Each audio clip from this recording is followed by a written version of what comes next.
नमस्कार, जय जोहार। आप देख रहे हैं नॉन स्टॉप छत्तीसगढ़। अगर आप हमारे YouTube चैनल पर पहली बार आए हैं तो हमारे YouTube चैनल को सब्सक्राइब कीजिए तथा बेल आइकन के बटन को प्रेस कर ऑल नोटिफिकेशन को ऑन कर लीजिए ताकि इस तरह के रोजाना के प्रादेशिक समाचार को हम सबसे पहले आप तक पहुंचाते रहे। तो चलिए सबसे पहली बड़ी खबर से शुरुआत करते हैं, जहां पर छत्तीसगढ़ के स्कूलों में जो है अब सरकार खेती कराएगी। आपको बता दें कि छत्तीसगढ़ के स्कूलों में सरकार जैविक खेती कराने जा रही है। अक्षय तृतीया यानी 3 मई के दिन इसकी शुरुआत होगी। शुरुआत में कृषि की पढ़ाई वाले हायर सेकेंडरी स्कूलों को इसमें लिया गया है। इन स्कूलों की जमीन पर बच्चे बिना रासायनिक खाद या दवाई का इस्तेमाल किए सब्जी उगाएंगे।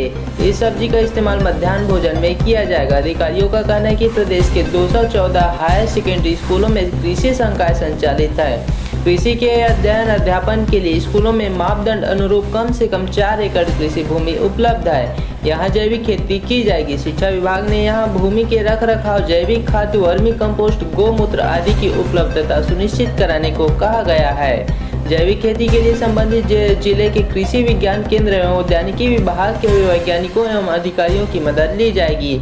अधिकारियों का कहना है कि स्कूलों में जैविक किचन गार्डन से बच्चे इस तरह में प्रशिक्षित होंगे और उनमें जैविक खेती के प्रति लगाव उत्पन्न होगा। शहरी क्षेत्रों के ऐसे स्कूल जहां किचन गार्डन के लिए जमीन उपलब्ध नहीं है, वहां गमलों में सब्जी लगाई जाएगी। इसमें नार वाली सब्जियां जैसे लौकी, कुमड़ा, तरोई, केला, करेला आदि लगाया जाएगा। इन गतिविधियों से बच्चों का प्रकृति के प्रति रुझान बढ़ेगा और इनमें पर्यावरण को सुरक्षित करने का भाव जागृत होगा।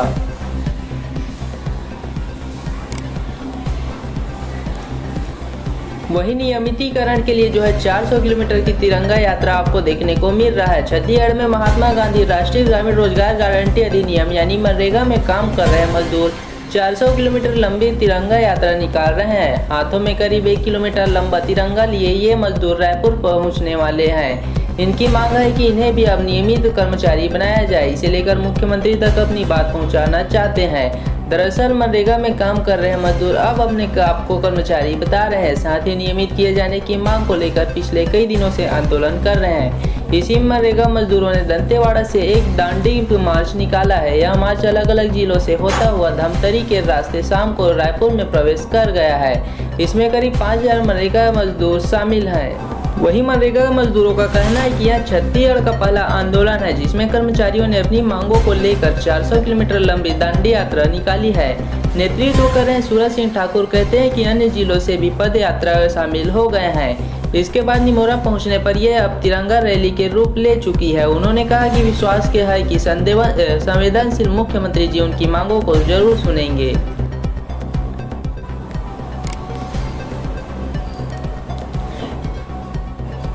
वहीं किरंदुल विशाखापट्टनम पैसेंजर ट्रेनों के पहिए जो है फिर से थम गए हैं। आपको बता दें कि किरंदुल विशाखापट्टनम पैसेंजर ट्रेनों के पहिए एक बार फिर थम गए हैं। जगदलपुर से किरंदुल के बीच चलने वाले रेल मार्ग में स्थित 3 ब्रिज के मरम्मत का काम किया जा रहा है। इसी वजह से 6 दिनों तक पैसेंजर ट्रेनों की आवाजाही पर रोक लगा दी गई है। जगदलपुर से दंतेवाड़ा जिले के किरंदुल तक पैसेंजर ट्रेनें नहीं आ रही है। अब किरंदुल विशाखापट्टनम पैसेंजर ट्रेनों का अंतिम स्टॉपेज जगदलपुर हो गया है। हालांकि किरंदुल से विशाखापट्टनम तक मालगाड़ियों का परिचालन लगातार हो रहा है।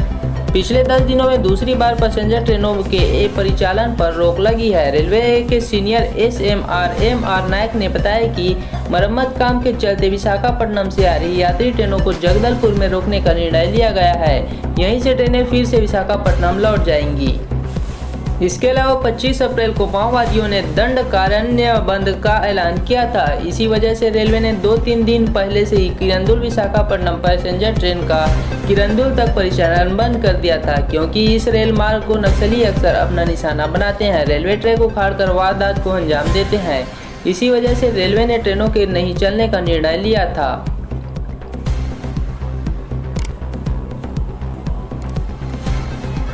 वहीं अप्रैल में आसमान से जो है आग बरस रही है। आपको बता दें कि अप्रैल महीने में चल रही लू ने गर्मी के सभी रिकॉर्ड तोड़ दिए हैं। शनिवार को छत्तीसगढ़ में महासमुंद सबसे गर्म रहा। यहाँ अधिकतम तापमान 46.9 डिग्री सेल्सियस पहुँच गया है। यह अप्रैल में मापा गया दूसरा सबसे अधिक तापमान बताया जा रहा है। इससे पहले 1980 में जांजगीर चांपा में अधिकतम तापमान 46.9 डिग्री सेल्सियस तक पहुंचा था। राजनांदगांव में भी अब का सबसे अधिक तापमान 44.5 डिग्री सेल्सियस दर्ज किया गया है। इससे पहले 2010 में 44.4 डिग्री सेल्सियस का रिकॉर्ड था। वहीं राजधानी रायपुर में भी पिछले 10 सालों का सबसे भीषण गर्मी वाला अप्रैल साबित हुआ है। शनिवार को रायपुर का अधिकतम तापमान 44.6 डिग्री सेल्सियस मापा गया है। यह 2012 के से अब तक अप्रैल महीने में मापा गया सबसे अधिक तापमान है। इससे पहले 30 अप्रैल 1942 को सबसे अधिक 46.1 डिग्री सेल्सियस नापा गया था। पिछले 10 सालों में केवल 4 बार ही अधिकतम तापमान इस रिकॉर्ड के करीब पहुंच पाया है। मौसम विभाग ने क्लाइमेटोलॉजी के मुताबिक 2016 में 22 अप्रैल को यहां का अधिकतम तापमान 44 डिग्री सेल्सियस हुआ था। 2017 में 20 अप्रैल को अधिकतम तापमान 44.2 डिग्री सेल्सियस मापा गया। वहीं 2019 में 28 अप्रैल को यह 44.2 डिग्री सेल्सियस था। बिलासपुर भी सोमवार को अपने सर्वकालिक रिकॉर्ड से थोड़ा ही पीछे रह गया। बिलासपुर में शनिवार को अधिकतम तापमान 45.4 डिग्री सेल्सियस रहा। वहां अधिकतम गर्मी का रिकॉर्ड 45.8 डिग्री सेल्सियस है।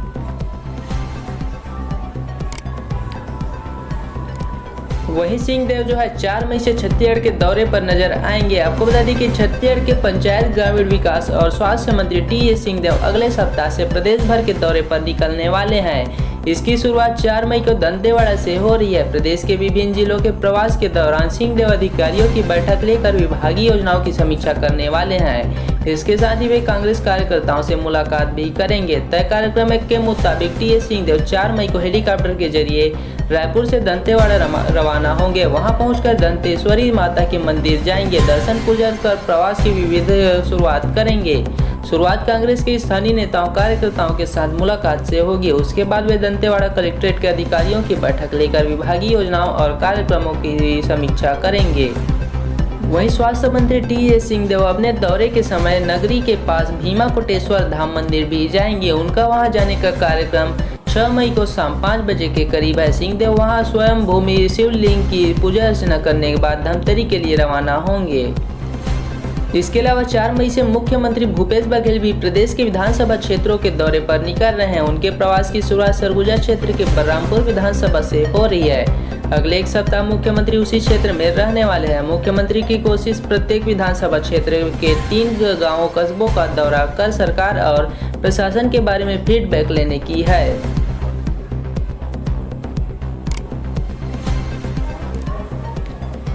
वहीं झीरम कांड जांच रोकने की याचिका पर जो है सवाल उठते नजर आ रहे हैं। झीरम घाटी नरसंहार का राजनीतिक चिन्ह एक बार फिर बोतल से बाहर आ गया है।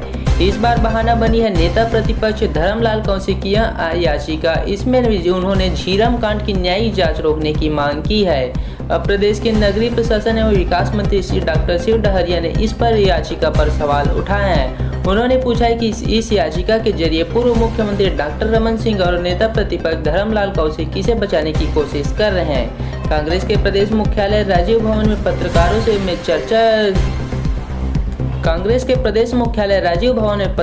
से चर्चा में डॉक्टर शिव कुमार डहरिया ने कहा कि यह कोई पहली बार नहीं हो रहा है जब भाजपा ने झीरम घाटी कांड की जांच में बाधा खड़ी करने की कोशिश की है। जैसे ही झीरम घाटी कांड की जांच की बात आती है, भाजपा के बड़े नेताओं के पेट दर्द होने लगता है। वे लोग किसी न किसी प्रकार से इसकी जांच को बाधित करने की कोशिश में जुट जाते हैं। कभी बयानबाजी करते हैं, कभी आंदोलन करते हैं और कभी कोर्ट की शरण में चले जाते हैं।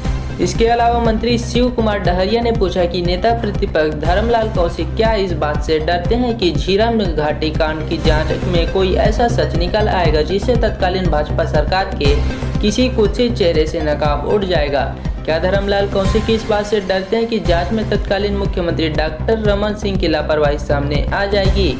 क्या धर्मलाल कौशिक इस बात से डरते हैं कि नक्सली घटना के पीछे की बड़ी साजिश का पर्दाफाश हुआ तो उनकी पूरी पार्टी पर इसका प्रभाव पड़?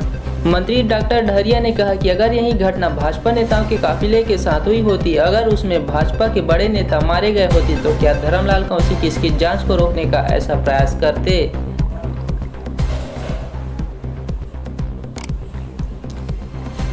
वहीं छत्तीसगढ़ में जो है 50 नए अंग्रेजी स्कूल खोले जाएंगे। आपको बता दें कि छत्तीसगढ़ सरकार इस साल 50 नए स्वामी विवेकानंद अंग्रेजी माध्यम स्कूल शुरू करने जा रही है। मुख्यमंत्री भूपेश बघेल ने शुक्रवार शाम इसकी घोषणा की। मुख्यमंत्री ने कहा कि आगे जितनी भी जरूरत होगी उतने स्कूल तैयार होते रहेंगे।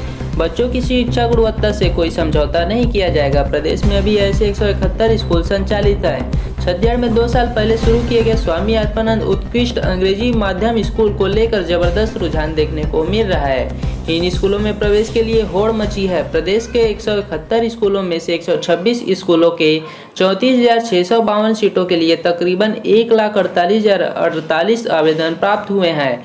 अकेले रायपुर जिले में संचालित 9 सरकारी अंग्रेजी माध्यम स्कूलों में पहली से 12वीं तक की कक्षा में प्रवेश के लिए 27,000 से ज्यादा आवेदन आ चुके हैं, जबकि रायपुर जिले में संचालित इन स्कूलों में कुल उपलब्ध सीटों की संख्या करीब 2,000 है। सबसे ज्यादा आवेदन रायपुर के RD तिवारी स्वामी आत्मानंद अंग्रेजी माध्यम स्कूल के लिए प्राप्त हुए हैं। यहाँ 153 सीटों के लिए 7,904 आवेदन मिले हैं। इसी तरह राज्य भर में संचालित कुल 171 स्वामी आत्मानंद उत्कृष्ट इंग्लिश मीडियम स्कूल में एक सीट के पीछे कई गुना अधिक आवेदन मिल रहे हैं। वहीं मुख्यमंत्री भूपेश बघेल ने कहा कि स्वामी आत्मानंद स्कूल में एडमिशन को लेकर काफी रुझान देखने को मिल रहा है। हर कोई अपने बच्चों को इन स्कूलों में पढ़ाना चाहता है। ऐसे में हम जरूरतों के मुताबिक स्कूलों की संख्या बढ़ा रहे हैं। आगे भी जितनी जरूरत होगी उतने स्कूल तैयार होते रहेंगे। बच्चों की शिक्षा गुणवत्ता से कोई समझौता नहीं किया जाएगा। तो आज की खबर के सिलसिले को यहीं पर समाप्त करते हैं और मिलते हैं अगले वीडियो के साथ। अगर आपको यह वीडियो अच्छा लगा तो वीडियो को लाइक करें, कमेंट करें तथा शेयर करना बिल्कुल ना भूलें। साथ ही चैनल को सब्सक्राइब कर बेल आइकन के बटन को प्रेस कर ऑल नोटिफिकेशन को ऑन कर दीजिए, ताकि इसी तरह के रोजाना प्रादेशिक समाचार हम सबसे पहले आप तक पहुंचाते रहें। धन्यवाद। जय जोहार, जय छत्तीसगढ़।